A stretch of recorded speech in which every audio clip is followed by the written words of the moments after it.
It's been running since the 70s and never missed a year, basically. Wow. That's a feat. It's older than the Coco 1, put it that way. Right.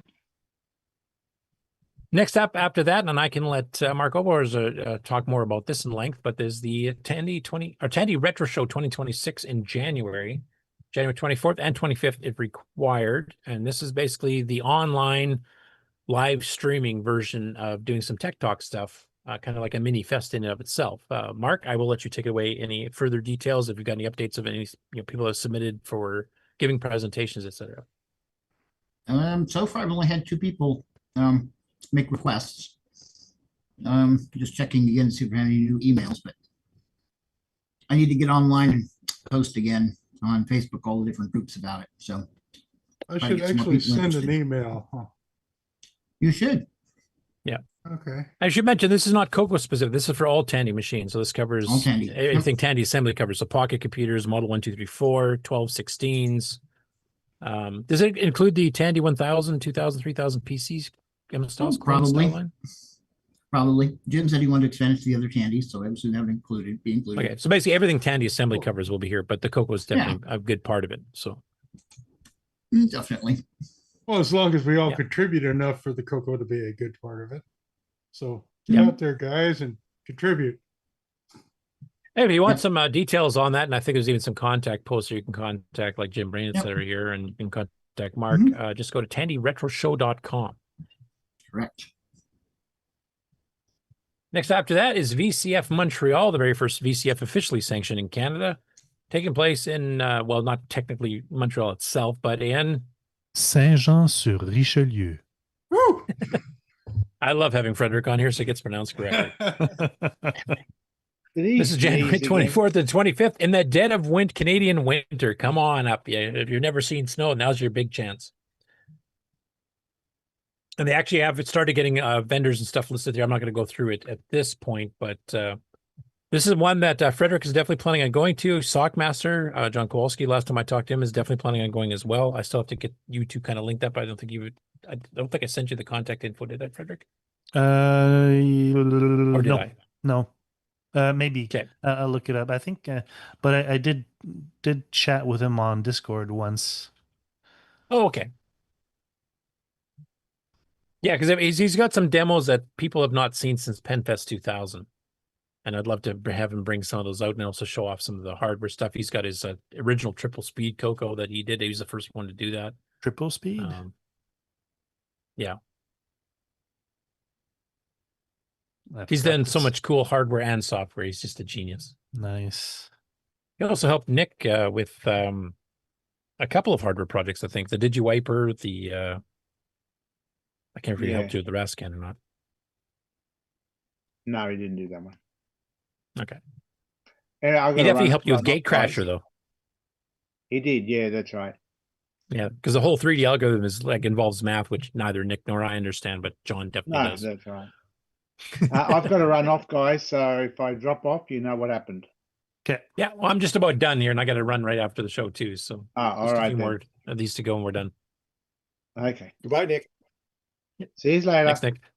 Yeah, later, Nick. Next up, of course, is the big Kahuna Coco Fest, April 24th and 25th. And once again, this is the change days of the week compared to what has been in the past, except for last year, which actually worked pretty well. So this is happening like the Thursday, Friday, I believe that is. Or yeah, something like that. But basically, people were leaving on Sunday and skipping out a lot of things. Like seminars, because they're trying to get home with connecting flights. Now they're leaving Sunday completely open. And the actual attending the show was a little bit earlier, but it seemed to work out okay last year from those over there. Yeah, when So is that's Friday, coming. Saturday? Or Friday, Saturday, sorry, yeah. Because it was Saturday, Sunday.